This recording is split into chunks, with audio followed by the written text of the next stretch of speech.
లోక్సభ ఎన్నికల్లో ఈసారి ఎవరికి ఎన్ని సీట్లు వస్తాయో అన్న దానిపై దేశవ్యాప్తంగా అందరిలోనూ ఉత్కంఠ నెలకొనగా ప్రత్యేకంగా పశ్చిమ బెంగాల్లో పరిస్థితి ఏమవుతుందో అన్న ఆసక్తి కూడా కనిపిస్తోంది.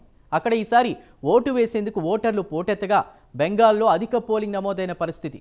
పోలింగ్ జరిగిన తీరు చూస్తే అక్కడ మమతకు దెబ్బ పట్టం ఖాయమైందా? అదే జరిగితే దీదీ ఫ్యూచర్ ఏంటి?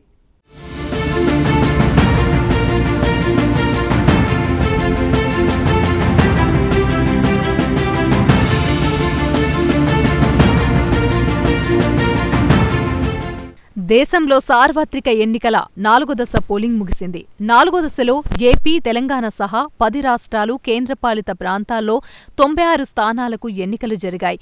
ఇందులో 1717 మంది అభ్యర్థులు బరిలో ఉన్నారు. 4వ విడత పోలింగ్లో భాగంగా ఏపీలోని 25 లోక్సభ స్థానాలతో పాటు తెలంగాణలోని 17 లోక్సభ నియోజకవర్గాల్లో ప్రజలు తమ ఓటు హక్కు వినియోగించుకున్నారు.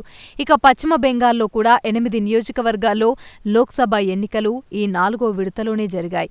ఈసారి ఇక్కడ భారీగా పోలింగ్ శాతం నమోదైంది. దీంతో పెరిగిన పోలింగ్ వలన ఎవరికి లాభం, ఎవరికి నష్టమన్నది చర్చనీయాంశమైంది.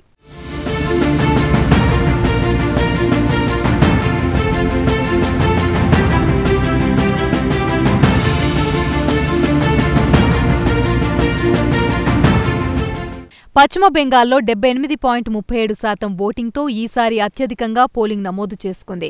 పశ్చిమ బెంగాల్లోని 8 పార్లమెంటరీ నియోజకవర్గాల్లో సోమవారం 4వ దశ లోక్సభ ఎన్నికల సందర్భంగా అక్కడక్కడ హింసాత్మక సంఘటనలు నమోదయ్యాయి.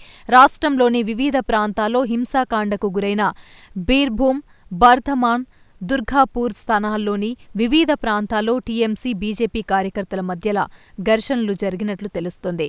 అయితే పలుచోట్ల ఘర్షణలు జరిగినా పోలింగ్ శాతం మాత్రం భారీగా నమోదైంది.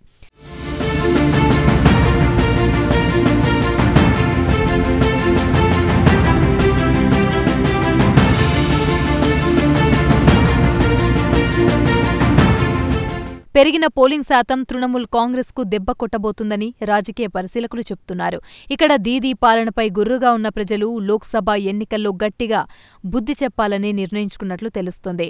ప్రభుత్వానికి వ్యతిరేకంగా ఓటు వేసేందుకు బెంగాల్ ప్రజలు పోటీ పడినట్లు తెలుస్తోంది. మొత్తానికి లోక్సభ ఎన్నికల్లో తృణమూల్ కాకావికలం అవ్వడం ఖాయమన్న మాట వినిపిస్తోంది.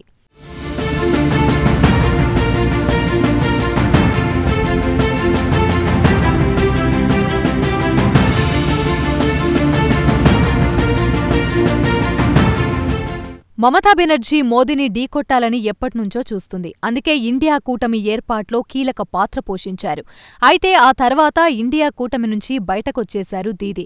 పశ్చిమ బెంగాల్లో మమతా బెనర్జీ లేడీ టైగర్ అనే చెప్పవచ్చు. వరుసగా 3వసారి ఆమె అధికారంలోకి వచ్చిందంటే ఆ పవర్ అర్థం చేసుకోవచ్చు. అయితే రాజకీయాలు నిన్నా మొన్నటిలా లేవు. ప్రాంతీయ పార్టీలని చావగొట్టడానికి బీజేపీ ఏ అస్త్రాన్ని వదిలిపెట్టడం లేదు. అన్ని అస్త్రాల్ని పశ్చిమ బెంగాల్ లోక్సభ ఎన్నికల నేపథ్యంలో తృణమూల్ కాంగ్రెస్ పార్టీ మీద ప్రయోగించింది బీజేపీ. ఓటర్లను తమ వైపు తిప్పుకోవడంలో సక్సెస్ అయింది. ఇంకోవైపు మమతా సర్కారుపై ఉన్న వ్యతిరేకత కూడా తృణమూల్కు శాపంగా మారింది. లోక్సభ ఎన్నికల్లో చెప్పుకోదగ్గ సీట్లు తెచ్చుకుంటేనే మమతా జాతీయ రాజకీయాల్లో ప్రభావం చూపగలరు. ఎందుకంటే ఎన్డీఏ, ఇండియా కూటముల్లో ఎవరికి పూర్తి మెజారిటీ రాకపోతే మమత లాంటి వారు కేంద్రంలో కీలకంగా అయ్యే ఛాన్స్ ఉంది. అయితే ఆ మేరకు సీట్లు తెచ్చుకోగలిగితేనే దీదీకి ప్రాధాన్యత ఉంటుంది. మరి తృణమూల్ ఎన్ని సీట్లు సాధిస్తుందో తెలియాలంటే జూన్ 4 వరకు వేచి చూడాల్సిందే.